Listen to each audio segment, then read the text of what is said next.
Não apenas homens estão defendendo a Ucrânia da invasão russa.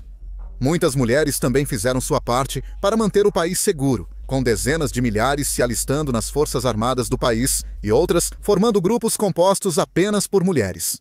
Como as icônicas Bruxas de Bucha, uma unidade voluntária que causou um golpe devastador na Rússia de várias maneiras. Houve uma época em que não teria sido possível para uma unidade como as Bruxas de Bucha sequer existir. Apesar de integrarem as Forças Armadas da Ucrânia desde 1993, as mulheres eram amplamente proibidas de atuar na maioria dos papéis de combate, sendo utilizadas apenas pontualmente em batalhões voluntários. Em 2017, tudo isso mudou. As Forças Armadas da Ucrânia finalmente permitiram que as mulheres se alistassem em mais de 60 diferentes funções de combate. E em 2020, as mulheres já representavam mais de 15% de toda a força nacional do país, com centenas delas em cargos de comando sênior. A mudança na regra em 2017 foi oportuna, pois a Rússia invadiu apenas 5 anos depois. E a Ucrânia precisou de toda a ajuda possível a partir daquele momento. Enquanto muitas mulheres se dedicaram totalmente às Forças Armadas, alistando-se e servindo na linha de frente, outras equilibraram a vida familiar com as obrigações militares, continuando a viver e trabalhar em casa. Elas sempre souberam disso, enquanto usavam seu tempo livre para repelir os ataques russos. Melhores amigas, Valentina e Ina são duas dessas mulheres. Valentina se formou como veterinária antes da guerra, enquanto Ina foi professora por muito tempo. Ambas estão na casa dos 50 anos e vivem em Nemichieva, uma pequena vila não muito longe da cidade de Bucha, que foi palco de um massacre russo infame. No início da invasão, lá disse que a Rússia massacrou centenas de civis inocentes e prisioneiros de guerra, incluindo várias crianças. Desde então, um muro memorial foi instalado na cidade, trazendo os nomes de mais de 500 moradores que foram mortos no massacre. Valentina e Ina conseguiram sobreviver. As duas se conheceram muitos anos antes da invasão russa.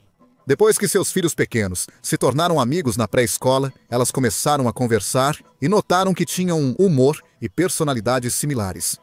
Nossos filhos brincavam juntos, nós conversávamos, e logo percebemos que éramos muito parecidas, explicou Valentina. Em reportagem da National Public Radio, Ina disse: "Nos tornamos inseparáveis. Era como se nos conhecêssemos há muito tempo." Mas quando os russos chegaram a Bucha, as duas mulheres foram obrigadas a seguir caminhos diferentes. Surpreendidas, elas fizeram o possível para manter a família segura. Valentina e sua família se abrigaram no porão, e logo vizinhos assustados correram para se juntar a eles. Mal havia espaço para nós, ela recorda. Ina, por sua vez, fugiu da região com sua família, dirigindo cerca de 100 quilômetros até outra vila, onde seus avós tinham uma pequena cabana com um estoque de lenha, uma adega e batatas. Os russos nunca alcançaram aquela área, mas eles chegaram muito perto de Valentina, que foi forçada a passar mais de uma semana no porão, enquanto os sons de massacre ecoavam lá em cima. Mesmo agora, falando sobre isso, eu me lembro do desespero. Toda aquela tristeza e ansiedade ainda estão logo abaixo da superfície. O filho dela tinha apenas 8 anos na época. Temendo que o amanhã pudesse não chegar, Valentina enviou uma mensagem para Ina, suplicando que cuidasse de seu filho, caso o pior acontecesse. Ina explicou. Ela me disse: "Se algo acontecer comigo, por favor, acolha meu filho e o crie." E eu disse a ela: "Claro que vou." E então eu disse: "Valentina, minha querida, eu prometo que vamos criar nossos filhos juntos." E graças a Deus é o que estamos fazendo. Inúmeras outras mulheres passaram por experiências igualmente angustiantes ao longo da guerra. Como Tetiana, que mora em Irpin, uma cidade de cerca de 65 mil habitantes a aproximadamente 25 quilômetros da capital ucraniana, Kiev. Logo no início da invasão, em março de 2022, os russos entraram em Irpin e ocuparam partes da cidade. A vida de Tatiana virou de cabeça para baixo quando os homens mais próximos dela foram obrigados a lutar. O irmão dela, que é policial, começou a transportar suprimentos para os soldados, enquanto o marido dela, Oleksandr, que até então trabalhava como jornalista, rapidamente se alistou no exército. Tatiana conheceu Oleksandr em um grupo de apaixonados por carros. Ambos eram divorciados e tinham filhas de casamentos anteriores. Eles logo se aproximaram, mas quando os russos chegaram, sua comovente história teve um fim trágico. À medida que as forças inimigas se aproximavam, o governo ucraniano ordenou a evacuação de Irpin. Tatiana correu para arrumar alguns suprimentos para ela e as meninas, enquanto Oleksandr lhe deu um último abraço, dizendo: "Minha tarefa é salvar nossa cidade. A sua é salvar nossas filhas." Foi a última vez que ela ouviu. Ela e suas filhas pegaram trens de evacuação para o oeste da Ucrânia antes que uma amiga as ajudasse a emigrar para a Espanha. O marido dela ligava todos os dias no começo, mas eventualmente as ligações pararam. E logo, Tatiana recebeu a notícia de que Oleksandr havia sido morto. No dia seguinte, ela foi informada da morte do irmão. Pouco depois, as tropas ucranianas forçaram os russos a recuar e sair dos subúrbios de Kiev. E Tatiana tomou a corajosa decisão de voltar para casa, deixando suas filhas em segurança na Espanha. Ela queria fazer um pouco pelo seu país e pelo seu povo. Defensora para ajudar aqueles que perderam entes queridos a obter benefícios e apoio governamental. Ela também assumiu um papel ativo no transporte de suprimentos para as tropas na linha de frente.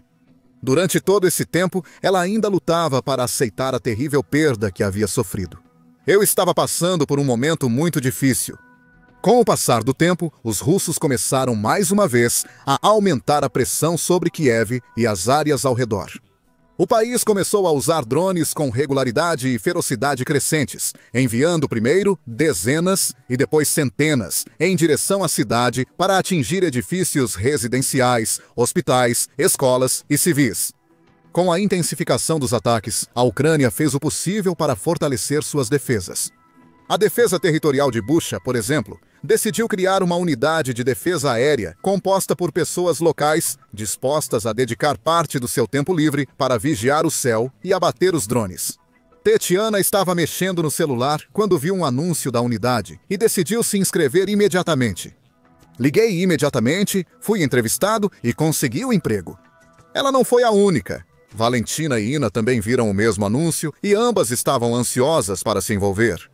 Valentina explicou: "A gente só ficava sentada chorando em casa, e isso não adianta. Agora temos habilidades. Sabemos como segurar uma arma, como atirar. Ainda não sabemos como derrotar o inimigo, mas é o que faremos a seguir." Agora, as 3 mulheres fazem parte da unidade quase totalmente feminina Bruxas de Bucha, chamada assim por causa do distintivo que uma delas usa, mostrando uma figura parecida com uma bruxa empunhando armas. Elas trabalham em empregos comuns durante o dia. E entre as integrantes estão uma corretora de imóveis, uma babá, uma confeiteira e uma manicure, além de várias médicas e professoras. Mas à noite, as mulheres vestem uniformes de combate, põem capacetes, botas e carregam fuzis. Elas deixam a segurança de suas casas e saem para a escuridão, tomando posições nas florestas ao redor de Kiev, armadas e prontas para lutar contra os russos. Juntas, elas vasculham o céu, atentas ao som característico e zumbido dos drones se aproximando. Quando avistam um, abrem fogo, fazendo o possível para derrubar o maior número possível de charretes russos e outros drones. Cada drone abatido é uma vitória para as bruxas. Um drone, a menos que poderia ter explodido uma residência local, matado ou ferido alguns de seus vizinhos, ou danificado a infraestrutura local, como hospitais e estações de energia. A grande maioria dessas mulheres tem quase nenhum treinamento militar. Muitas nunca tinham pegado em uma arma antes do início da guerra. Algumas estão na meia-idade e estão longe dos níveis máximos de preparo físico e condicionamento que se esperaria de um soldado. Mesmo assim, elas não reclamam. Dia após dia, noite após noite, elas calçam suas botas e fazem sua parte para salvar vidas e proteger sua terra, conciliando suas funções de combater drones com os laços familiares e obrigações profissionais. Como Valentina, agora também conhecida pelo codinome Valkyria, diz: "Eu tenho 51 anos, peso 100 quilos, não consigo correr. Achei que iam me dispensar, mas me aceitaram. Eu posso fazer esse trabalho. O equipamento é pesado, mas nós, mulheres, conseguimos." Ina, agora conhecida pelo codinome Cereja, concorda: "É assustador, sim, mas dar à luz também é, e eu ainda fiz isso 3 vezes." Ina também conta que, às vezes, após atirar em drones na floresta, precisa correr de volta para dar aula de matemática a um aluno. Eu deixo minhas roupas no carro, meus saltos, passo um batom, dou a aula e depois volto para o carro. Troco de roupa rapidinho na esquina e já estou pronta. Os caras já foram, mas nós estamos aqui. O que as mulheres ucranianas não conseguem fazer? Nós podemos fazer tudo. As mulheres também têm que se virar com apenas o equipamento mais básico, já que as melhores e mais modernas armas devem ir para as tropas na linha de frente. Isso deixa as bruxas com metralhadoras Maxim, que datam da década de 1930, e caixas de munição estampadas com estrelas vermelhas soviéticas. As armas são tão antigas que Serk, o único homem da equipe, fica encarregado de despejar água engarrafada nelas enquanto disparam para evitar o superaquecimento. Mas a unidade, assim como toda a Ucrânia, fez o melhor com o equipamento disponível. Apesar das adversidades extremas, ela continua desafiando as probabilidades e já abateu inúmeros drones. Os envolvidos também estão se tornando mais proficientes a cada semana que passa. Na maioria dos fins de semana, eles participam de uma série de exercícios de treinamento militar, cobrindo desde invasão de prédios até aprimoramento da pontaria no estande de tiro. Gradualmente, eles estão adquirindo habilidades militares valiosas que podem ajudar a salvar suas vidas e as de seus compatriotas ucranianos no futuro. É improvável que eles vejam combate sério na linha de frente, mas estão desempenhando um papel vital na defesa interna do seu país. Ao contrário da maioria de suas tropas, o comandante da unidade é um homem, Coronel Andrei Volati. Volati passou um tempo na linha de frente, lutando no leste de Donbass, que tem sido uma das zonas mais quentes do conflito desde o início da invasão. E até mesmo antes disso. Ele descreve as cenas lá como se fossem fogos de artifício sem parar, e ele já está acostumado a estar no comando. Ele comandava cerca de 200 homens, operando unidades móveis de defesa aérea na região de Bucha e realizando patrulhas noturnas. Mas quando a Ucrânia reformulou suas leis de mobilização para reforçar suas fileiras, muitos dos homens do coronel, antes inelegíveis para servir na linha de frente por problemas de saúde ou condicionamento físico, foram subitamente dispensados, explicou Volati. Cerca de 90% dos meus homens acabaram no exército e outros 10% se esconderam se espalhando como ratos. Ficamos praticamente sem ninguém, apenas homens sem pernas, ou com parte do crânio faltando. Nesse momento, ele tinha uma escolha. Ele podia ou repor suas fileiras com homens abaixo da idade de mobilização, talvez até incluindo adolescentes, ou podia recrutar mulheres. Ele optou pela segunda opção. No começo parecia uma piada. Vamos levar mulheres. A confiança nas Forças Armadas era baixa, mas isso mudou significativamente. Agora, o Coronel Volati está feliz em liderar um esquadrão majoritariamente feminino e orgulhoso das conquistas delas. Estas são forças de defesa legítimas da Ucrânia, e graças a essas mulheres, hoje, a maior parte da nossa energia e das nossas casas está intacta. E neste momento, as bruxas de Bucha são mais necessárias do que nunca. Porque a Rússia apostou tudo na guerra com drones nas últimas semanas e meses. 6.000 drones foram lançados contra a Ucrânia, um recorde para a guerra até agora. Junho também registrou quantidades impressionantes de drones, com alguns ataques envolvendo centenas de Shaheeds e outros tipos avançados em direção a Kiev e outras cidades ucranianas em uma única noite. Com seu equipamento limitado, as bruxas só conseguem derrubar pequenas quantidades, mas toda a ajuda conta. Especialmente com as defesas aéreas ucranianas sob pressão crescente, isso também é ótimo para o moral. Ucranianos de todo o país e até mesmo de fora podem ouvir as histórias de unidades como as bruxas de Bucha e se animar, sabendo disso. Pessoas de todas as idades e gêneros estão se apresentando, pegando em armas e fazendo o que podem para manter a nação segura. E enquanto os russos e seu líder insensível, Vladimir Putin, intensificam sua ofensiva de verão numa tentativa de quebrar a determinação ucraniana e esmagar o moral do país, as bruxas continuam a desafiá-los. As ações delas, assim como as de seus compatriotas, provam que a Ucrânia não está cedendo, se curvando ou quebrando, não importa o que a Rússia faça contra ela. Ela permanece forte e firme, mesmo diante de uma adversidade esmagadora. Quanto às próprias mulheres, muitas dizem que entrar para as bruxas de Bucha lhes deu uma nova razão para viver. Um propósito e valor que muitas sentiram ter perdido quando a guerra começou. Muitas, compreensivelmente, ainda lutam com o trauma de tudo o que passaram. Algumas perderam maridos, irmãos e filhos, além de outros amigos e parentes. Como Valentina explicou, eu me lembro da ocupação, me lembro do horror, me lembro dos gritos do meu próprio filho, me lembro dos corpos mortos quando estávamos fugindo. Para mulheres como ela, a unidade se tornou um apoio que transformou suas vidas. A vida mudou, nossos planos foram destruídos, mas estou aqui para ajudar a acelerar o fim desta guerra. Como nossas garotas dizem, isso não vai acabar sem a gente. Para Tetiana, enquanto isso, as bruxas a ajudaram a sair de um estado indescritível de luto e perda, trazendo-a de volta do fundo do desespero e transformando-a em uma integrante ativa na defesa da Ucrânia. Como ela mesma diz, esta unidade é o nosso remédio, acrescentando: com minhas garotas, eu me sinto viva. Outra integrante do grupo, uma mulher de 50 anos chamada Anaya, expressou um sentimento semelhante em uma entrevista à British Broadcasting Corporation. Sob ocupação, senti a completa inutilidade da minha existência. Não podia ajudar ninguém, nem me defender. Eu queria aprender a usar armas para poder ser de alguma utilidade. Outra, chamada Olena, concorda. Eu não queria apenas me esconder no porão, mas queria ajudar. Queria que minha família e filhos dormissem tranquilos.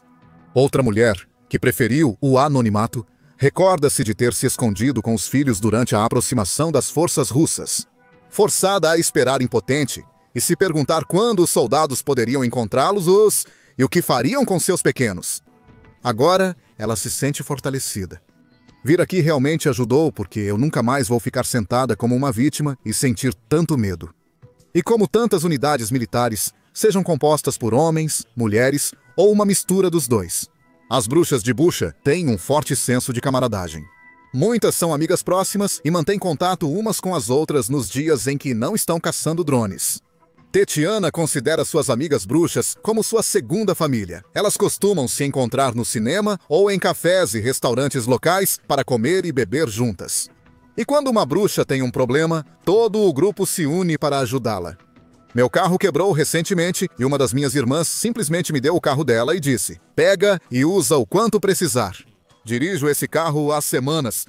As famílias das mulheres também têm muito orgulho de suas parentes, como Ina explicou. Nossos filhos também têm orgulho. Eles se gabam para os amigos sobre nós. E as bruxas de Bucha não são as únicas combatentes desempenhando seu papel na luta contra a Rússia. Neste ano, a Ucrânia abriu recrutamento para uma nova unidade de drones composta apenas por mulheres, chamada de Harpias. A unidade fará parte das forças do sistema de drones ucraniano, incluindo homens em funções de apoio, mas com mulheres assumindo os cargos de pilotas de drones. As selecionadas para as Harpias passarão por 45 dias de treinamento básico e mais 30 dias de instrução especializada antes de irem para o campo. Usando First Person View drones, atacam UAVs, plataformas robóticas terrestres e bombardeiros pesados para dar à Rússia um pouco do seu próprio remédio com drones. Então, enquanto as bruxas derrubam drones russos, as Harpias lançarão seus próprios ataques aéreos contra o inimigo. Ina resume melhor. Olhe para nós agora. Não somos mais os caçados, mas sim os caçadores. Agora, descubra mais sobre os recentes triunfos aéreos da Ucrânia em nosso vídeo, que explica como aconteceram. As forças armadas da Ucrânia conseguiram eliminar vários aviões e estações de radar russos, forçando o inimigo a operar às cegas em áreas-chave ao longo das linhas de frente. Ou veja este vídeo para saber como a Ucrânia usa bombas dos Estados Unidos da América em jatos soviéticos para devastar a logística russa. Por fim, inscreva-se no nosso canal confiável, caso ainda não tenha feito. Assim, você pode ficar por dentro das notícias e acontecimentos importantes da Ucrânia e de outros lugares.